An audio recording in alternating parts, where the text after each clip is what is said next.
Hi everyone, welcome back to the channel and welcome to this new vocab class. So आज की class में हम लोग करने वाले हैं idioms और ये वो idioms है अगर आप किसी भी कॉम्पिटिटिव एग्ज़ाम के लिए तैयारी कर रहे हैं, ठीक है, और उसमें इंग्लिश जो है ग्रामर के साथ साथ vocab भी वहाँ पर एक क्रूशियल पार्ट है, तो आप सबको इन सभी क्लासेस को अटेंड करना चाहिए और इन सभी इडियम्स एंड फ्रेजेस को बहुत ही इजी मैनर्स में समझना चाहिए, ठीक है।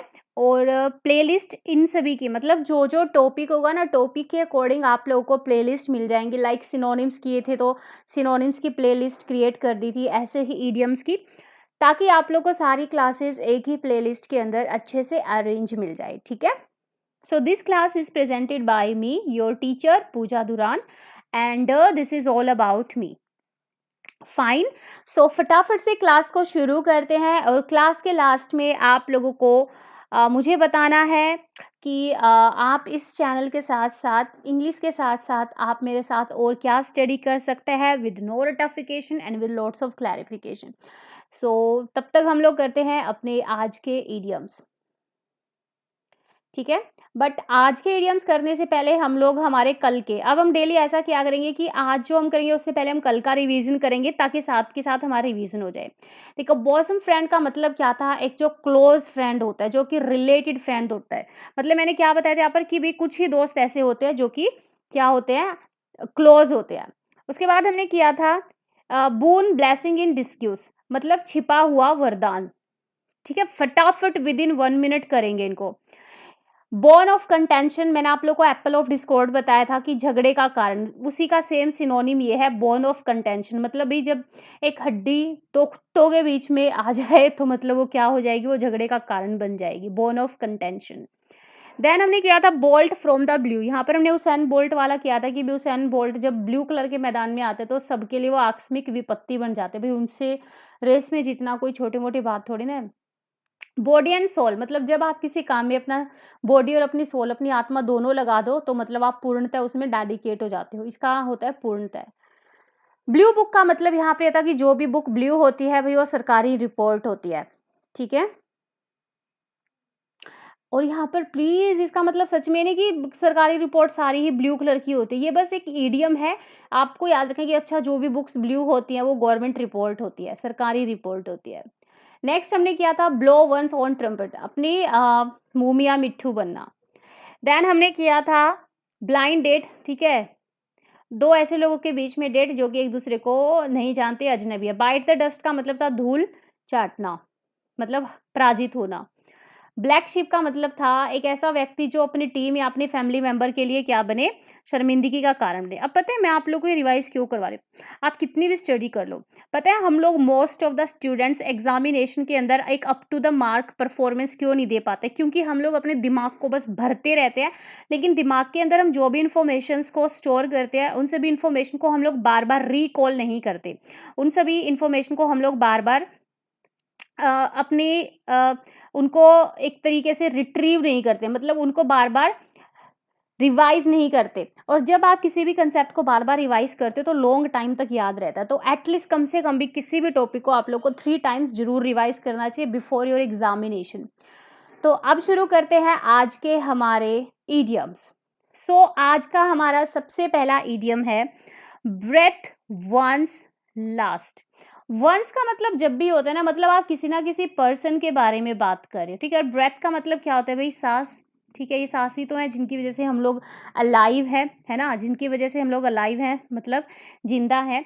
तो जब एक पर्सन अपनी लास्ट ब्रेथ लेगा, अपनी अंतिम सांस लेगा, तो इसका मतलब क्या होगा, मर जाना। तो ब्रेथ वंस लास्ट का मतलब होता है मर जाना, मतलब to die, to pass away, ठीक है। So breathe one's last is क्या, डेथ हो जाना या फिर मृत्यु हो जाना।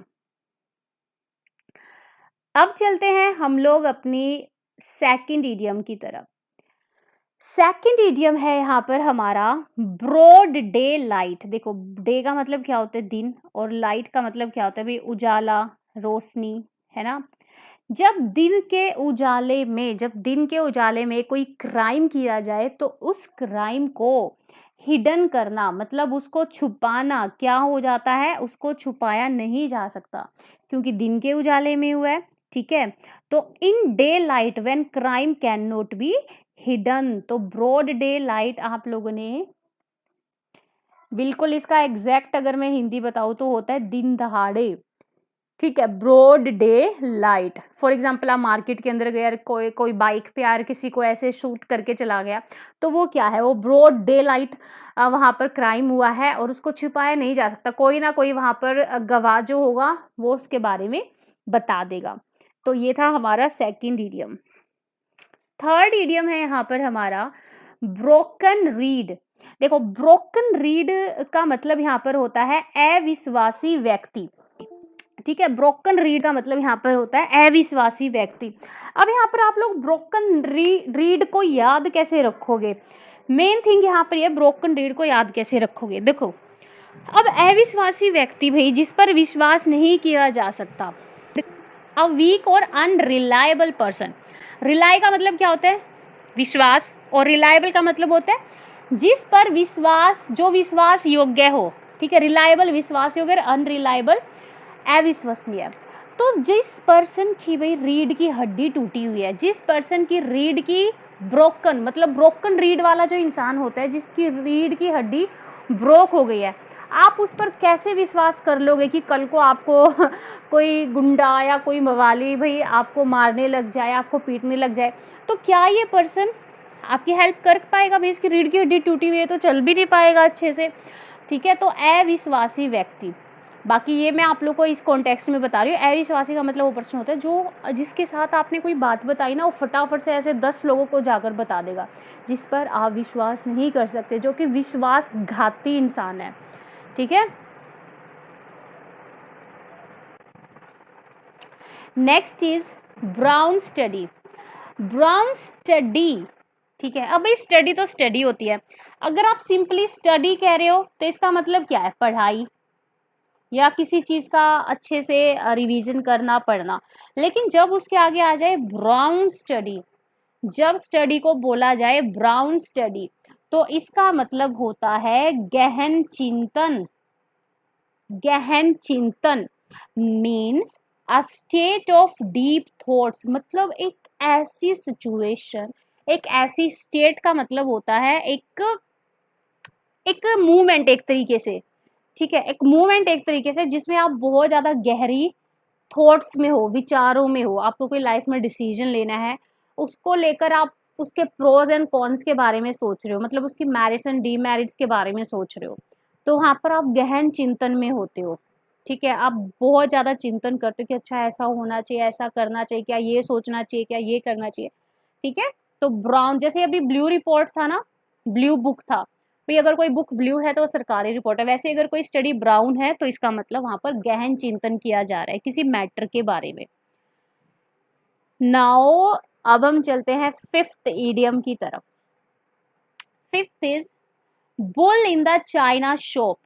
अब भाई चाइनीज चीजों का हम सबको पता है कितने दिन टिकती है, ठीक है। लेकिन बुल जो होता है भाई, सांड जो होता है, वो एक मजबूत चीज होती है, ठीक है, एक मजबूत चीज होती है, बहुत सारे लोगों को तो 1 मिनट में हिला देगा ना। तो जब चाइना शॉप के अंदर बुल होगा, एक नकली सी चीजों वाली दुकान के अंदर जब एक बुल होगा, एक सांड होगा, तो क्या वो उस शॉप के अनुकूल होगा, क्या वो उस जगह के अनुकूल होगा? नहीं। तो one who is out of place in a delicate situation, मतलब जगह के अनुकूल ना होना। फॉर एग्जाम्पल भाई आप दिल से, मन से, आप पूरे मन से आप टीचर हो, ठीक है, आप टीचर बनना चाहते थे, आपको पढ़ाने में बहुत मजा आता था, लेकिन आप क्या बनकर खड़े हो गए, फैमिली और समाज, मतलब लोगों के प्रेशर में, रिश्तेदारों के प्रेशर में आप बैंकर बन के खड़े हो गए, तो आप क्या हो गए, आप वो पर्सन हो गए who is out of place in a delicate situation, मतलब bull in the china shop, मतलब जगह के अनुकूल नहीं, भाई आप बैंकिंग की जॉब नहीं कर पाओगे, 1-2 साल बाद आप इतने इरिटेट हो जाओगे, आपको छोड़नी पड़ेगी, ठीक है। तो ये होता है जगह के अनुकूल ना होना, मतलब आपकी जो सही जगह है वो ये नहीं है वो चाइना शॉप नहीं है, वो बैंक नहीं है। Sixth is burn a hole in the pocket. Hole का मतलब क्या होता है भाई, छेद, और पॉकेट का मतलब जेब, ठीक है। और बर्न का मतलब क्या होता है, जलाना।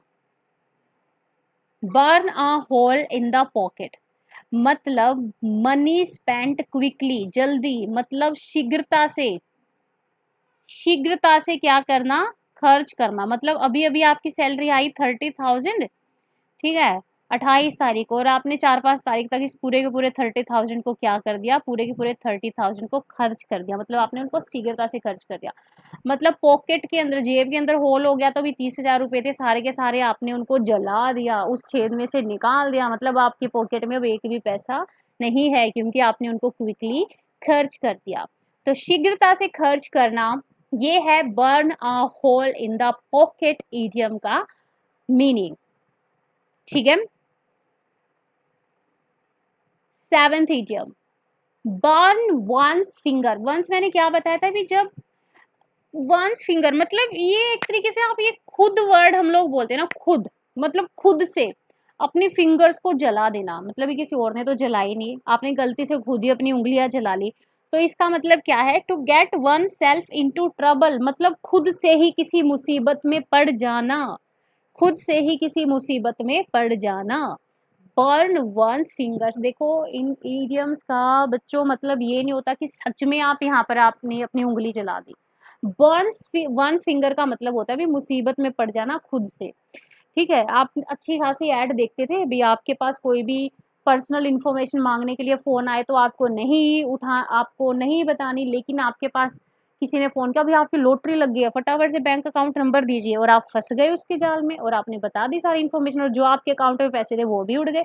तो मतलब आपने क्या कर दिया, आप खुद से उस मुसीबत में पड़ गए, आपने खुद का नुकसान खुद ही कर लिया। ठीक है, तो ये होता है burns one's fingers. 8th idiom is burn the candle at both side. देखिए ये एक कैंडल है, ठीक है, ये एक कैंडल है, ठीक है। आपने यहाँ से तो हम सब जलाते, लेकिन आपने इसको यहाँ से भी जला दिया, मतलब दोनों तरफ से आपने इसको जला दिया। तो क्या होगा, ये जो कैंडल है ये जल्दी खत्म नहीं हो जाएगी, कहाँ तो ये 2 दिन चलती है, अब ये 1 घंटा भी नहीं चलेगी, क्योंकि आपने इसको दोनों तरफ से जला दिया, अभी जल्दी जल्दी जल्दी जल्दी खत्म होती होती है खत्म हो जाएगी। तो burn the candle at both hands का मतलब होता है टू वेस्ट मनी, मतलब फिजूल खर्ची करना। और एक और बात है यहाँ पर, भाई अगर आप इस कैंडल को दोनों तरफ से जला दोगे तो आप इसको रखोगे कैसे, हाथ में पकड़ के रखना पड़ेगा, तो फिजूल ही हुआ ना। आपने कैंडल भी जला दी, खुद को भी तकलीफ दे रहे हो, फिजूल खर्ची कर रहे हो। तो बर्न द कैंडल, भाई एक कैंडल जो 2 दिन में चल सकती थी वो 1 घंटा चलेगी, तो उतनी ही मोमबत्ती आपको और लानी पड़ेंगी, तो इससे क्या हो गया, फिजूल खर्ची बढ़ गई। तो burn the candle at both hands का मतलब होता है to waste money. 9th idiom is burning question। Burning, ज्वलंत इशू। आप लोगों ने सुना है कभी ज्वलंत कोई टॉपिक हो जाए, जैसे देश के अंदर कभी कुछ ऐसी मतलब चीजें हो जाए किसी पॉलिटिशियन के साथ, तो हर न्यूज चैनल पे, न्यूज़पेपर में, रेडियो पे, हर जगह उसी के बारे में बात होती है, तो वो क्या बन जाता है, वो एक ज्वलंत क्वेश्चन बन जाता है, एक हॉट इशू वो बन जाता है। मीन्स ज्वलंत बर्निंग क्वेश्चन होता है जिस क्वेश्चन पर बहुत ज्यादा बहस हो चुकी है, जिस टॉपिक पर बहुत ज्यादा बहस हो चुकी है, और वो बहस अभी कंटिन्यू है on radio channels, on TV channels, normally लोगों के बीच में, न्यूज चैनल्स पे, न्यूज़पेपर में। तो वो क्या होता है, वो बर्निंग क्वेश्चन होता है, वो हॉट इश्यू होता है, मतलब एक नया नया ताजा कोई टॉपिक और उस पर सभी कोई बात कर रहे हैं। ठीक है, नेक्स्ट है bury the hatchet. Bury the hatchet, ठीक है, बैरी का मतलब क्या होता है, किसी चीज को हाइड करना, ठीक है, या उसको पुट कर देना अंडरग्राउंड, मतलब एक तरीके से दफनाना, उसको दफनाना। और हैचेट का मतलब होता है, ठीक है, एक छोटी सी कुल्हाड़ी होती है, छोटी सी कुल्हाड़ी होती है, ठीक है, एक छोटी सी कुल्हाड़ी होती है। बड़ी कुल्हाड़ी को हम लोग क्या बोल देते हैं, एक्स बोल देते हैं, लेकिन जब एक छोटी सी कुल्हाड़ी हो तो उसको बोलते हैं हैचेट। मीन्स आपने इस हैचेट से बहुत सारे लोगों की जान ली, ठीक है, लेकिन आपने अब इस एक्स को, इस हैचेट को, इस कुल्हाड़ी को क्या किया, आपने इसको मिट्टी के अंदर दफना दिया। मतलब अब आप क्या कह रहे हो, भाई जितने भी लोगों के साथ मेरी दुश्मनी थी, जो भी लोग मेरी हिट लिस्ट में थे, उन सभी को अब मैं क्या कर दूंगा, मतलब इस कुल्हाड़ी को अगर मैं दबा दूंगा तो इसका मतलब मैं दुश्मनी खत्म करने जा रहा हूँ। तो बैरी द हैचेट का मतलब होता है दुश्मनी ख़त्म करना, और सच में ऐसा ही होना चाहिए। दुश्मनी में, नफ़रत में कुछ नहीं रखा, सबके साथ प्यार से बोलिए, प्यार से रहिए। लाइफ का एक सेकंड का भरोसा नहीं है, कब किसकी आखिरी सांस हो, बाद में पछतावा रह जाता है। तो दुश्मनी को जितनी जल्दी ख़त्म किया जाए, इनिशिएटिव लो, कोशिश, मतलब ये मत सोचो अगला बंदा कोशिश करेगा, कोई बात नहीं, आप कोशिश करो, है ना। तो बरी द हैचेट का मतलब होता है दुश्मनी ख़त्म करना। और प्लीज़ गाइज, ये जो भी एग्जाम्पल्स है, जो भी शॉर्ट ट्रिक्स आप लोगों को, ये एक डिस्क्लेमर है मैं देती हूँ, ये सिर्फ और सिर्फ चीज़ों को समझाने के लिए है। इन सभी एग्जाम्पल से किसी को भी ऑफेंड नहीं होना है। ये सिर्फ और सिर्फ इसलिए मैं बताती हूँ ताकि आप लोगों के दिमाग के अंदर ये चीज़ें फिक्स हो जाए, ठीक है। तो अब मैं आप लोगों को बताती हूँ कि एक्चुअल में और कौन से सब्जेक्ट की आप लोग मेरे साथ स्टडी कर सकते हैं।